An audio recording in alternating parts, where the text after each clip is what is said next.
Mather stepped down from the rickety wooden carriage that had carried her through the crooked paths of Elder Grove. A village whispered about, but barely marked on any map. She was sent to care for her distant aunt, a woman she had never met, but whose house stood alone on the village's edge like a shadow waiting to swallow her. The sky was an overcast grey, as if mourning something no one had spoken of in years. The villagers watched her from behind curtains, not curious but afraid. Her aunt's house was wrapped in ivy, like it had been trying to disappear. The door creaked open before she touched it. No one was inside. The air inside was heavy, like the house had been holding its breath. On the walls, portraits of people without faces, smudged or worn off. A letter lay on the dusty kitchen table.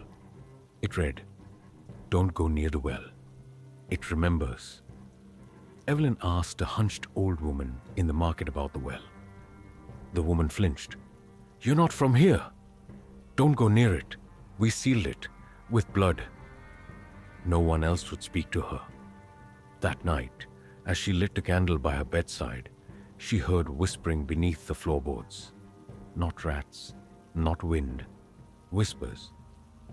At midnight, Evelyn woke up to see muddy footprints leading from the front door to her bed. But the door was still bolted. She followed the prints outside, barefoot, into the woods. The footprints ended at an old stone circle. The well, it was sealed with a rusted iron lid and chains. Something moved beneath the lid.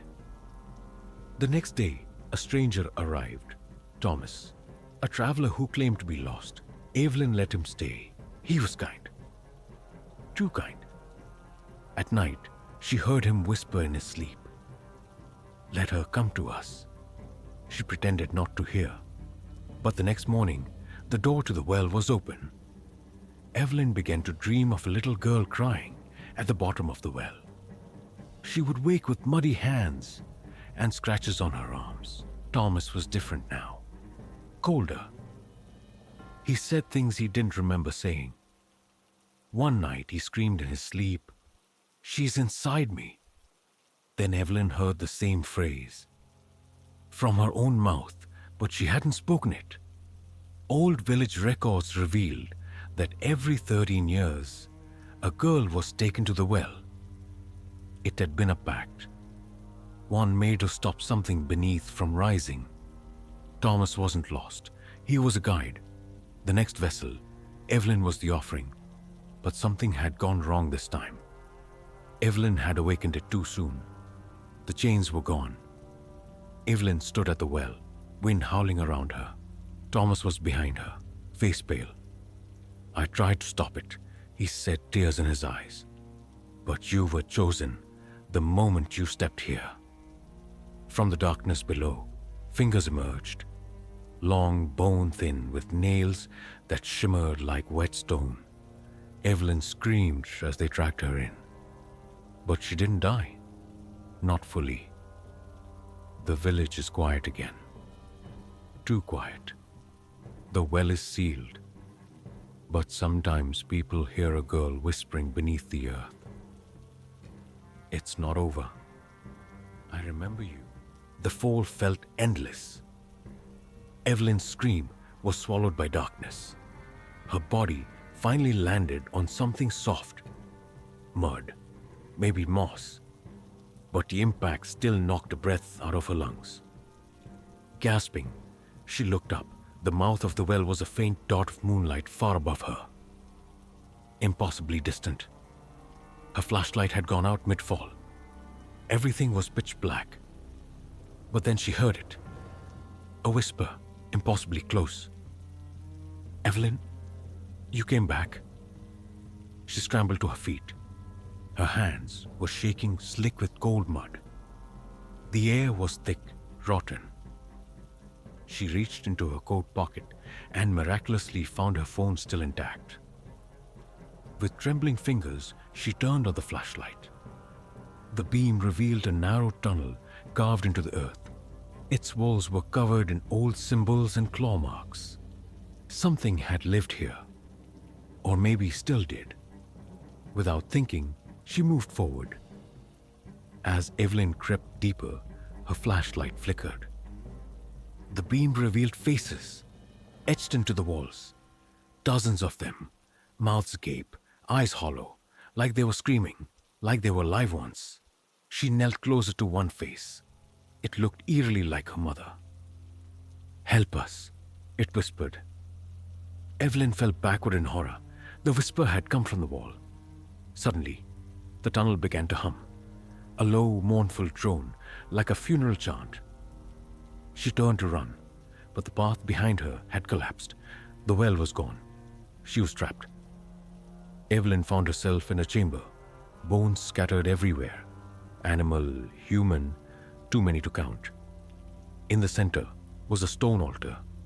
Upon it lay an old, tattered journal, bound in leather, stitched with sinew. She opened it. The first page read, "To leave this place, the truth must be faced." "Evelyn, you are the key." The pages that followed were filled with drawings of the well, her mother, and even Evelyn herself, drawn in great detail. Some images showed her screaming, her eyes black, her mouth sewn shut. Evelyn backed away. How could anyone have drawn this? She hadn't even been born when most of these pages were dated. Suddenly she saw her again, the woman in white. But now Evelyn could see her face. Or what should have been a face. It was hollow, like someone had peeled the skin away and left behind a void. The woman's hair floated in the air, her body slightly levitating. "You are the last," the woman croaked. "The blood must return." Evelyn screamed and bolted into another tunnel, blindly running through the twisting, narrow labyrinth. But every turn took her back to the same chamber. Desperate, Evelyn slashed her palm and smeared her blood on the altar. The journal began to burn. She collapsed to her knees as visions flooded her mind, memories that weren't hers. Children tossed into the well, her own mother crying, a pact made in darkness to save the village long ago. By offering bloodline sacrifices to the entity below. Evelyn wasn't just a victim. She was meant to be here. The woman in white appeared again, floating above the altar. "Accept your place, or be lost forever." Evelyn stood defiant. "I won't be a part of this." The woman's hollow face opened into a scream that shook the chamber. But before the entity could strike, Evelyn reached into the burning journal, pulled out a symbol, and pressed it against the altar. The stone cracked. Light burst from beneath, blinding white light. The chamber trembled. Evelyn awoke on the edge of the well, coughing, gasping for air. It was morning. The village was silent. The fog had lifted. The curse broken, but as she looked into the well, she saw her own reflection, staring back at her with hollow eyes. A reminder, the well never forgets.